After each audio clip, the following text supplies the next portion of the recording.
নমস্কার বন্ধুরা, আপনারা দেখছেন আপনাদের প্রিয় চ্যানেল আলোকিত খবরের বিশেষ বুলেটিন। আজ 14 জুলাই 2025 পশ্চিমবঙ্গ এবং বাংলাদেশের সবচেয়ে আলোচিত ও গুরুত্বপূর্ণ খবরগুলো নিয়ে আমি হাজির হয়েছি। প্রথমেই আসি পশ্চিমবঙ্গের আজকের সবচেয়ে আলোচিত খবরগুলোতে, যা রাজ্য জুড়ে তোলপাড় সৃষ্টি করেছে। সবচেয়ে চাঞ্চল্যকর খবর হলো কলকাতার আইআইএম ক্যালকাটাতে ঘটে যাওয়া ধর্ষণের অভিযোগ। প্রতিষ্ঠানের এক ছাত্রকে এই ঘটনায় গ্রেপ্তার করার পর থেকেই শিক্ষা মহলে তীব্র প্রতিক্রিয়া দেখা গেছে।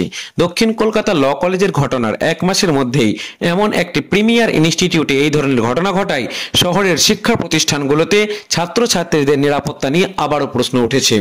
অভিভাবক থেকে শুরু করে বিভিন্ন ছাত্র সংগঠনগুলো অবিলম্বে কঠোর ব্যবস্থা গ্রহণের দাবি জানিয়েছে।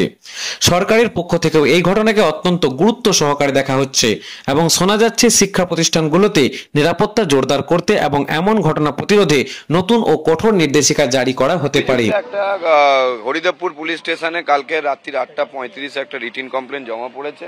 একজন সাইকোলজিক্যাল কাউন্সিলর, সে তার সাইকোলজিক্যাল কাউন্সিলরে আমার যে ক্লায়েন্ট আছে তার সাথে সোশ্যাল মিডিয়ার মাধ্যমে তার আলাপ হয় এবং তিনি আইআইএম জোকাতে উইদাউট রেজিস্ট্রেশন করে উনি তার ক্যাম্পাসে যায়, ভেতরে যায়, হোস্টেলে যায়, লেক ভিউ হোস্টেলে গিয়ে তার সাথে একটা অ্যালিগেশন দিয়েছে, তার সঙ্গে একটা সেক্সুয়াল পেনিট্রেশন, একটা অ্যাসল্ট হয়। এই হচ্ছে অ্যালিগেশন।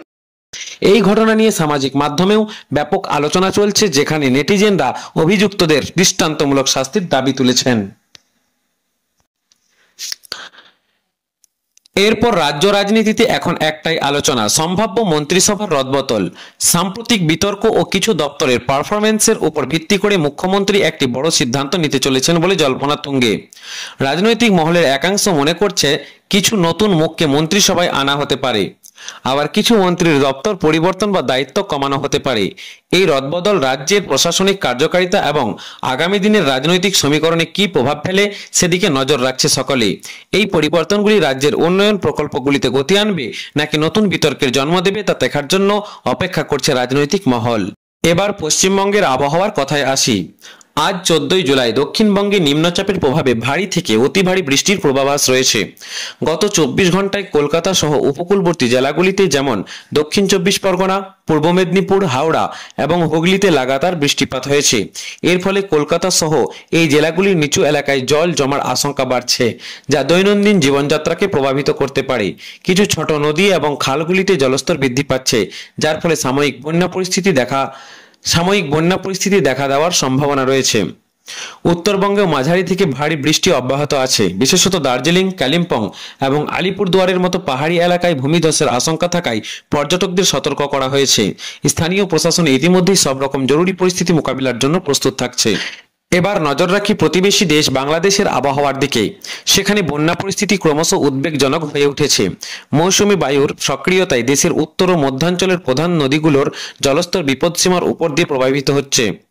যমুনা, ব্রহ্মপুত্র, তিস্তা এবং সুরমা নদীর জলস্তর এখনও বেশি থাকায় কুড়িগ্রাম, গাইবান্ধা, সিরাজগঞ্জ, জামালপুর, সুনামগঞ্জ এবং সিলেট সহ বেশ কয়েকটি জেলায় নতুন করে বিস্তীর্ণ এলাকায় প্লাবিত হয়েছে। হাজার হাজার মানুষ পানিবন্দী হয়ে পড়েছেন এবং অনেকে আশ্রয় কেন্দ্রে চলে যেতে বাধ্য হয়েছেন। সারা দেশে আজ মাঝারি থেকে ভারী বৃষ্টিপাতের রেকর্ড করা হয়েছে এবং আবহাওয়া অধিদপ্তর জানিয়েছেন আগামী 24 ঘন্টায়ও এই প্রবণতা অব্যাহত থাকতে পারে, যা বন্যা পরিস্থিতিকে আরো জটিল করতে পারে। প্রশাসন বন্যা দুর্গতদের জন্য ত্রাণ ও উদ্ধার কার্যক্রমে জোর দিচ্ছে।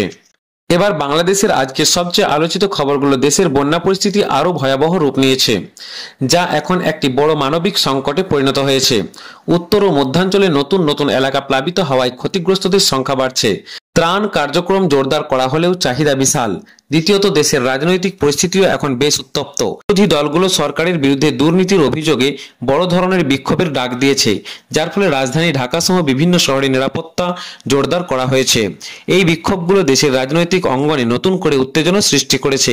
অর্থনীতিকে চাঙ্গা করতে সরকার ক্ষুদ্র ও মাঝারি শিল্প প্যাকেজ ঘোষণা করেছে। এই প্যাকেজটি স্থানীয় অর্থনীতিকে চাঙ্গা করতে এবং কর্মসংস্থান সৃষ্টিতে সহায়ক হবে বলে মনে করা হচ্ছে, যা দেশের অর্থনৈতিক পুনরুদ্ধারে একটি ইতিবাচক পদক্ষেপ। তাহলে দর্শক বন্ধুরা, এই ছিল আজকের 14 জুলাই 2025 পশ্চিমবঙ্গ এবং বাংলাদেশের সবচেয়ে বিশেষ খবরগুলো। রাজনৈতিক অস্থিরতা থেকে প্রাকৃতিক দুর্যোগ, সামাজিক চ্যালেঞ্জ এবং অর্থনৈতিক উদ্যোগ, সব মিলিয়ে আজকের দিনটি ছিল বেশ ঘটনাবহুল। আপনারা এই বিষয়ে কী ভাবছেন কমেন্ট বক্সে অবশ্যই জানাবেন। আমাদের চ্যানেলটি সাবস্ক্রাইব করে আমাদের সাথেই থাকুন এবং লেটেস্ট আপডেটগুলি জানতে বেল আইকনটি টিপে দিন। ধন্যবাদ।